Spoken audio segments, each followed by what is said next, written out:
If you've been taking calcium supplements along with your multivitamin every morning, thinking you're doing something good for your bones, what I'm about to tell you might completely change how you approach your supplements. There's a hidden danger in certain vitamin combinations that millions of people are unknowingly exposing themselves to every single day. And the worst part? The very supplements you're taking to strengthen your bones might actually be preventing calcium absorption and potentially accelerating bone loss. I'm Dr. Michael Turner, and I've been practicing internal medicine for over 20 years.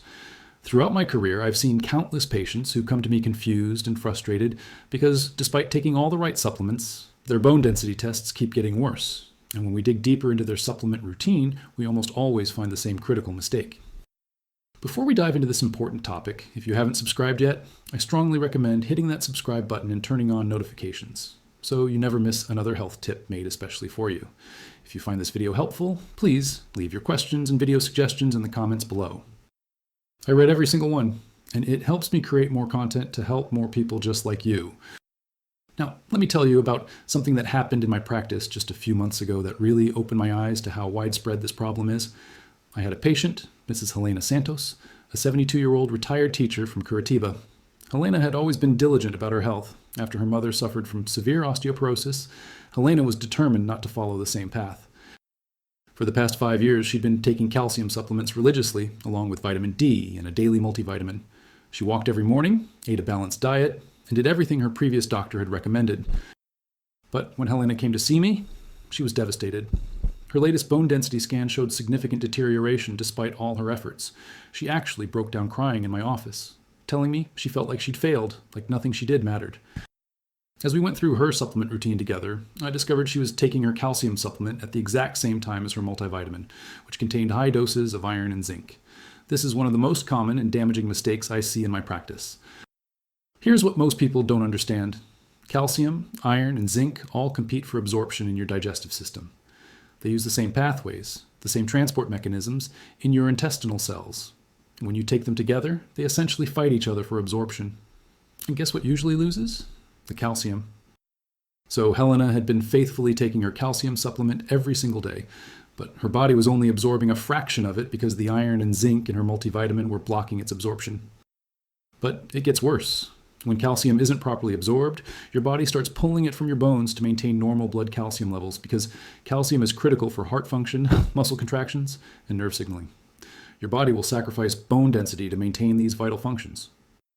So ironically, the very act of taking these supplements together was potentially contributing to her bone loss rather than preventing it. Let me share another case that really illustrates how subtle these interactions can be. Mr. Roberto Ferreira, a 68-year-old small business owner from Porto Alegre, came to me with a different but related problem. Roberto had been diagnosed with osteopenia, the precursor to osteoporosis, about 3 years earlier. His doctor started him on high-dose vitamin D supplements, which is a standard and usually excellent recommendation. Vitamin D is crucial for calcium absorption. Roberto was taking 5,000 international units of vitamin D daily, along with his calcium supplement, and for a while, things seemed to be improving. But then, something strange started happening. Roberto began experiencing muscle cramps, particularly at night. His wife told me he'd wake up several times a week with painful leg cramps that would leave him unable to sleep. He also started feeling unusually fatigued even though he was getting adequate rest. When I ran comprehensive blood work, I discovered something fascinating. Roberto's vitamin D levels were excellent, actually quite high, but his magnesium levels were in the basement. Here's what was happening. Vitamin D actually increases your body's demand for magnesium. Magnesium is required to convert vitamin D into its active form, and it's also needed for proper calcium metabolism. Without adequate magnesium, vitamin D can't do its job properly, and calcium can end up being deposited in soft tissues instead of bones. Roberto had been taking high-dose vitamin D without any magnesium supplementation, and over time, this had depleted his magnesium stores. The muscle cramps, the fatigue, these were all signs of magnesium deficiency. But even more concerning, what's worse, despite his high vitamin D levels and calcium supplementation, his bones weren't getting the benefit because the magnesium deficiency was disrupting the entire system. If you're still watching and finding this information useful, comment below to show me you're following along. I want to make sure I'm creating content that truly helps you understand these critical health issues. Now let me tell you about a case that surprised even me. Mrs. Ana Clara Oliveira, a 75-year-old former nurse from Belo Horizonte, came to my office with what seemed like an unrelated complaint. She'd been experiencing digestive issues, particularly constipation, for several months. Ana Clara was sharp as a tack, still volunteering at her local community center, and she prided herself on staying informed about health matters. When I asked about her supplements, she pulled out a detailed list she'd been keeping on her phone. She was taking calcium carbonate, the most common form of calcium supplement, twice daily with meals. She'd read that taking it with food improves absorption, which is partially true for calcium carbonate. But here's what she didn't know. Ana Clara was also taking a proton pump inhibitor, a medication for acid reflux, which her gastroenterologist had prescribed years earlier. These medications, which millions of people take every day, significantly reduce stomach acid production. And here's the problem. Calcium carbonate requires stomach acid to be broken down and absorbed. Without adequate stomach acid, calcium carbonate just passes through your system largely unabsorbed. So Ana Clara was experiencing a double problem. First, she wasn't absorbing much of her calcium supplement because her medication was blocking the acid needed to break it down. Second, the unabsorbed calcium was contributing to her constipation, a common side effect when calcium isn't properly absorbed and remains in the intestinal tract. But if you think that's concerning, wait until you hear about the timing issue that affects almost everyone. Mr. Carlos Eduardo Silva, a 70-year-old retired accountant from Florianopolis, provides a perfect example. Carlos was meticulous about his health. Every morning at 7 a.m. sharp, he'd take all his supplements together with his coffee and breakfast. Calcium, vitamin D, a multivitamin containing vitamin K, and his thyroid medication. Carlos came to see me because his endocrinologist was puzzled. Despite being on a stable dose of thyroid medication for years, Carlos's thyroid levels had become erratic, sometimes too high, sometimes too low, with no clear pattern. His endocrinologist had adjusted his medication several times, but nothing seemed to work consistently. When I learned Carlos was taking his thyroid medication with his calcium supplement, the mystery was solved. Calcium significantly interferes with thyroid medication absorption. The calcium binds to the thyroid hormone in the stomach, forming complexes that can't be absorbed. This means Carlos was getting unpredictable amounts of his thyroid medication, depending on various factors like how much calcium he'd taken, what he'd eaten, and the timing. But there was another issue I noticed. Carlos was also taking his vitamin K supplement at the same time as his vitamin D and calcium. Now, vitamin K is wonderful for bone health. It's actually crucial for directing calcium into bones rather than soft tissues. But taking it at the same time as vitamin D and calcium, all with a fatty breakfast, can overwhelm your body's ability to process these fat-soluble vitamins effectively. Let me explain something that surprises most of my patients. Vitamins D, K, E, and A are all fat-soluble, meaning they're absorbed along with dietary fats. When you take them all together, especially with a high-fat meal, they compete for the same absorption pathways. Your body can only process so much at once. It's like trying to push too many people through a narrow doorway at the same time. Some are going to get through, but others will be left behind. Here's another case that really drives this point home. Mrs. Beatriz Mendez, a 69-year-old yoga instructor from Salvador, was doing everything right from a lifestyle perspective. She exercised regularly, maintained a healthy diet, spent time outdoors, and took her supplements consistently. But Beatriz had been experiencing some unusual symptoms. Occasional heart palpitations, some kidney discomfort, and unexplained fatigue. When she came to see me, I was impressed by her commitment to health, but as we reviewed her supplement regimen, I found something concerning. Beatriz was taking high-dose calcium supplements, around 1,500 milligrams daily, along with high-dose vitamin D, around 4,000 international units. She'd read that these two work together, which is true, but she'd missed a crucial detail. When you take high doses of both calcium and vitamin D without adequate vitamin K2 and magnesium, you risk something called hypercalcemia, or excessive calcium in the blood. Vitamin D increases calcium absorption from your intestines, but without vitamin K2 to direct that calcium into bones, and without magnesium to regulate calcium metabolism, the calcium can end up in places it shouldn't be. Soft tissues, arteries, even kidney stones. Beatriz's symptoms were early warning signs that her calcium levels were getting too high, and calcium was being deposited in soft tissues. Her heart palpitations were related to calcium affecting her heart's electrical system. The kidney discomfort was early signs of calcium deposits. This is a perfect example of how more isn't always better and how nutrients need to work together in balance. But if this is making you worried about your own supplement routine, wait until you hear about the timing issues that affect supplement effectiveness. Mr. Juan Paulo Ribeiro, a 73-year-old retired engineer from Recife, came to me with an interesting problem. Juan Paulo was incredibly organized. He had a detailed spreadsheet tracking all his supplements, medications, and even his meals. Juan Paulo took his calcium supplement 3 times daily with meals, which sounds like good advice. He'd read that splitting the dose improves absorption, which is actually true. But here's what he didn't know. João Paulo ate a high-fiber diet, which is generally excellent for health. He had whole grain cereal for breakfast, a large salad with lunch, and beans with dinner. All wonderful, healthy foods. But here's the catch. Dietary fiber, particularly the type found in whole grains and beans, contains compounds called phytates. Phytates bind to minerals like calcium, zinc, and iron in the digestive tract, forming complexes that can't be absorbed. So while João Paulo was being diligent about taking his calcium with meals, those meals were actually preventing much of the calcium from being absorbed. Additionally, João Paulo drank coffee with breakfast and tea with dinner, both of which contain compounds that can interfere with calcium absorption. He was unknowingly sabotaging his own supplement routine with otherwise healthy habits. Now, let me tell you about another situation that opened my eyes to just how complicated these interactions can become. Mrs. Sandra Almeida, a 66-year-old retired nurse from São Paulo, came to see me after experiencing something that frightened her tremendously. Sandra had been taking care of her health meticulously since her sister was diagnosed with severe osteoporosis in her early 60s. Sandra's routine seemed perfect on paper. She took 1,200 milligrams of calcium daily, split into 2 doses. She took 2,000 international units of vitamin D. She even took a bone-building prescription medication called a bisphosphonate, which her previous doctor had prescribed. She followed all the instructions carefully, taking her bisphosphonate first thing in the morning on an empty stomach, waiting 30 minutes before eating or taking any other supplements. But here's what happened. Sandra would take her bisphosphonate at 6:30 in the morning, wait her 30 minutes, then have breakfast with her morning dose of calcium at 7 a.m. Then, around noon, she'd take her second calcium dose with lunch. What Sandra didn't realize was that calcium doesn't just interfere with bisphosphonate absorption when taken at the exact same time. Calcium can interfere with bisphosphonate absorption for several hours after the medication is taken. The bisphosphonates are extremely sensitive medications. They require very specific conditions to be absorbed properly. Any calcium in your system, whether from supplements or calcium-rich foods, can bind to the bisphosphonate and prevent it from being absorbed.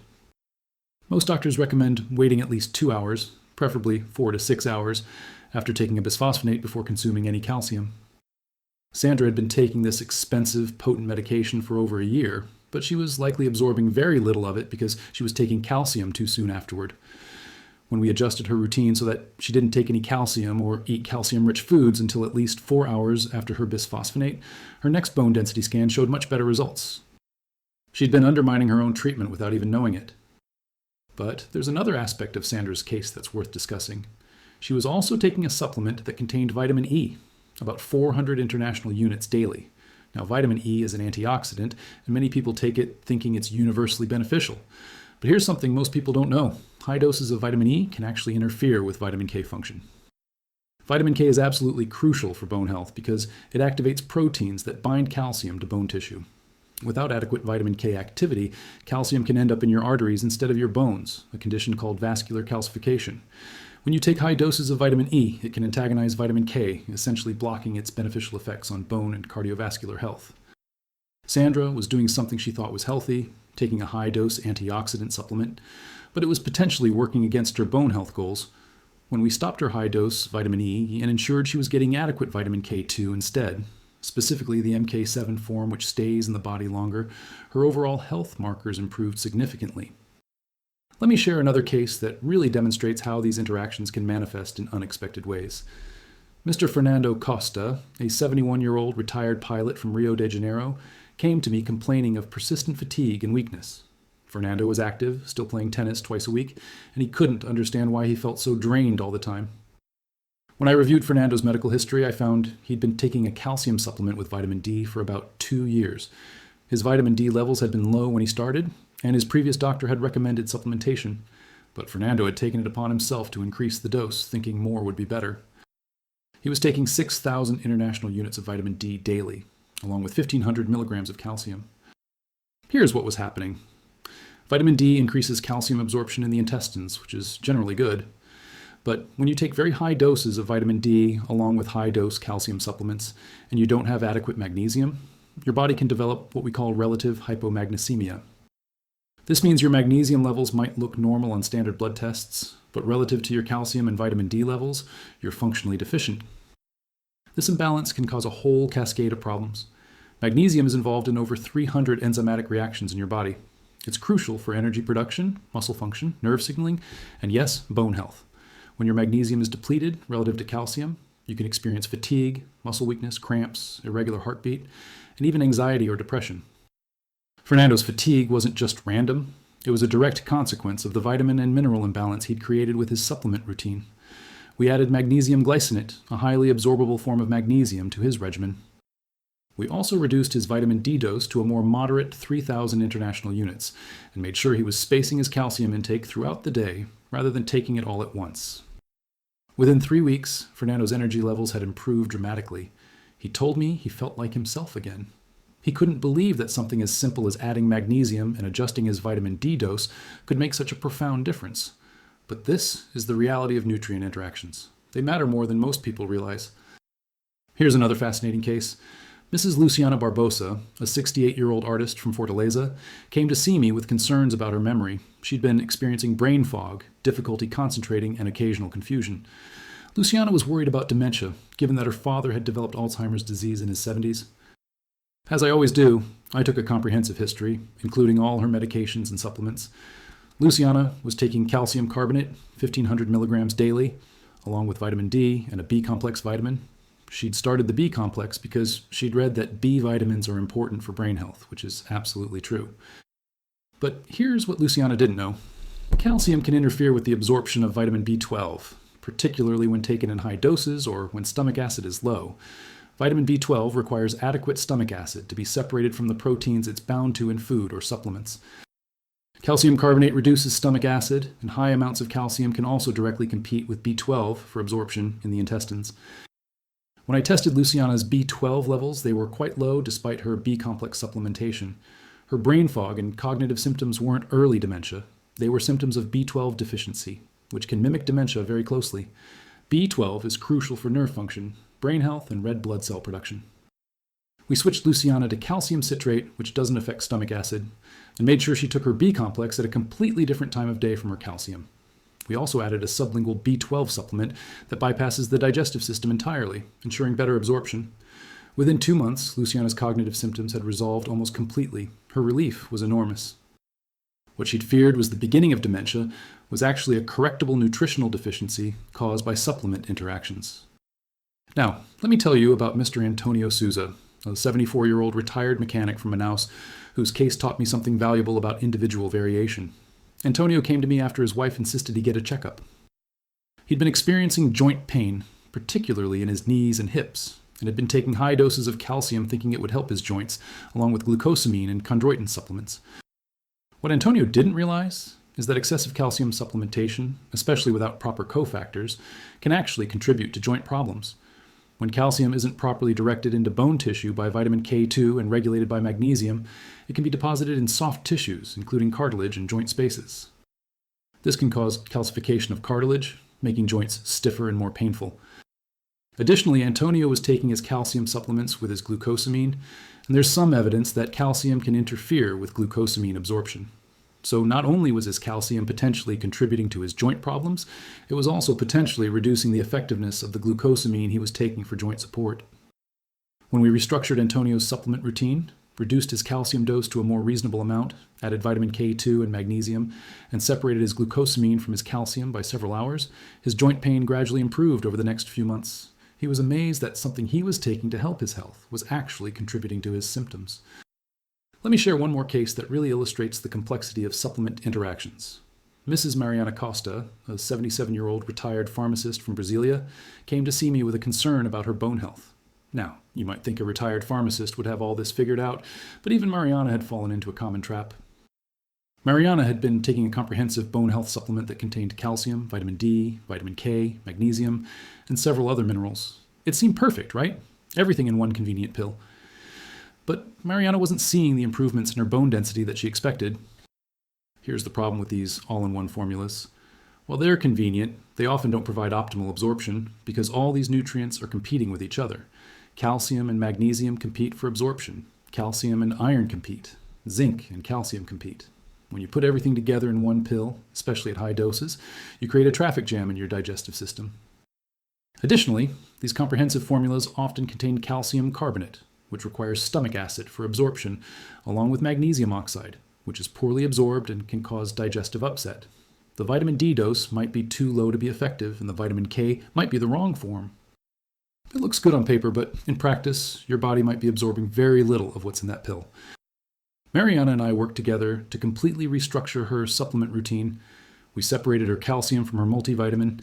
We made sure she was taking magnesium at a different time than calcium. We switched her to calcium citrate, which doesn't require stomach acid for absorption. We optimized her vitamin D dose based on blood testing. And we added vitamin K2, the specific form that helps direct calcium into bones. Within 6 months, Mariana's bone density scan showed improvement for the first time in years. She couldn't believe that simply changing when and how she took her supplements could make such a difference. But that's the power of understanding these interactions. Now, let me give you some practical guidance based on everything I've learned from years of practice and countless patients. First, if you're taking calcium supplements, never take them at the same time as iron, zinc, or magnesium supplements. These minerals compete directly for absorption.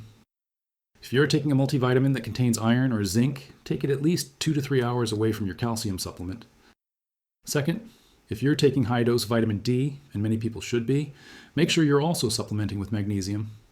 A good rule of thumb is that for every 1,000 international units of vitamin D, you should have about 100 milligrams of magnesium. Without adequate magnesium, vitamin D can't be converted to its active form, and you might end up with symptoms of magnesium deficiency, even while your vitamin D levels look good on paper. Third, consider the form of calcium you're taking. If you have low stomach acid, or if you're taking medications that reduce stomach acid like proton pump inhibitors or H2 blockers, calcium carbonate isn't your best choice. Switch to calcium citrate, which is absorbed well even without stomach acid. Yes, it's usually more expensive and requires more pills to get the same amount of calcium, but it's worth it if you're actually absorbing it. Fourth, pay attention to timing with other medications. Calcium can interfere with the absorption of several common medications, including thyroid hormones, certain antibiotics, and bisphosphonates used to treat osteoporosis. If you're taking any prescription medications, ask your doctor or pharmacist about potential interactions with calcium. Fifth, don't take all your fat-soluble vitamins at once. Vitamins D, K, E, and A all compete for absorption when taken together. If you're taking high doses of multiple fat-soluble vitamins, consider splitting them up throughout the day. For example, vitamin D with breakfast and vitamin K with dinner. Sixth, be mindful of your diet when taking supplements. High-fiber foods, while healthy, can interfere with mineral absorption if consumed at the same time as supplements. Coffee and tea can also reduce calcium absorption. This doesn't mean you should avoid these healthy foods, but consider taking your supplements at times when you're not consuming large amounts of fiber or caffeine. Seventh, and this is crucial, more is not always better. Taking very high doses of calcium, especially without proper cofactors like magnesium and vitamin K2, can potentially do more harm than good. Your body can only absorb so much calcium at once, typically around 500 milligrams. Taking more than this in a single dose is wasteful. An excessively high calcium intake without proper balance can lead to calcification of soft tissues. Let me emphasize something important. Every person I've told you about today, from Helena to Mariana, they were all trying to do the right thing. They were being proactive about their health, taking their supplements faithfully, and yet they were unknowingly undermining their own efforts because of these hidden interactions. This isn't about blame or failure. This is about education and empowerment.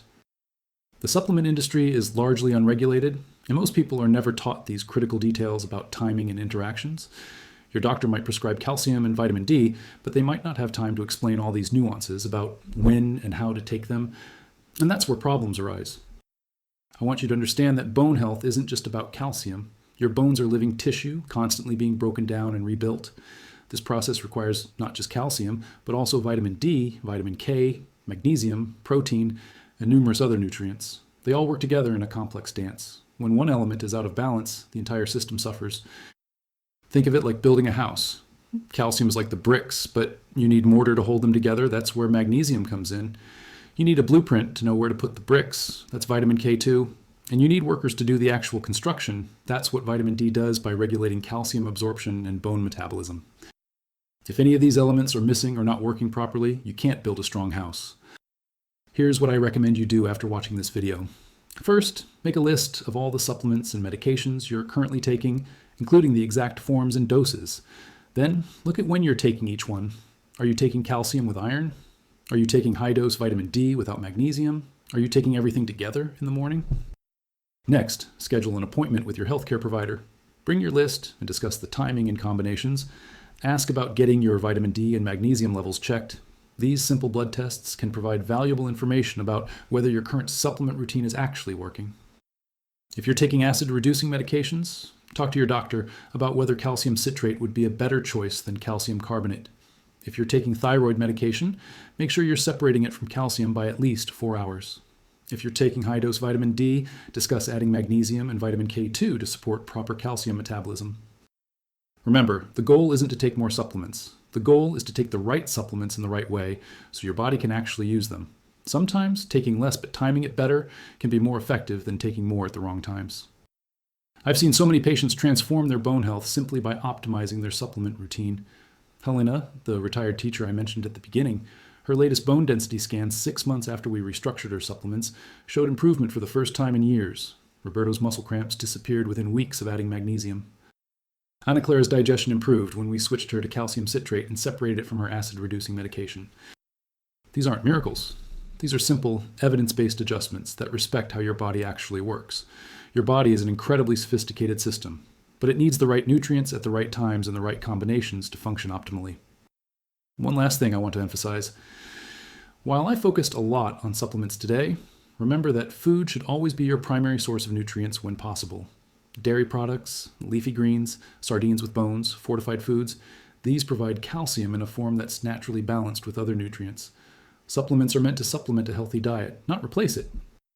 But I also understand that many people, especially as we age, have difficulty getting adequate nutrients from food alone. Decreased appetite, digestive issues, medication interactions, these are all real factors that can make supplementation necessary. And when supplementation is necessary, it's crucial to do it right. The information I've shared today isn't meant to scare you or make you feel overwhelmed. It's meant to empower you with knowledge that can genuinely improve your health outcomes. Small changes in how and when you take your supplements can make a significant difference in whether you're actually benefiting from them. I encourage you to take action on this information. Don't just watch this video and forget about it. Actually look at your supplement bottles. Actually think about when you're taking them. Actually talk to your healthcare provider about optimizing your routine. Your bones will thank you for it. And please, share this information with friends and family who might be making the same mistakes. So many people are taking supplements incorrectly without realizing it.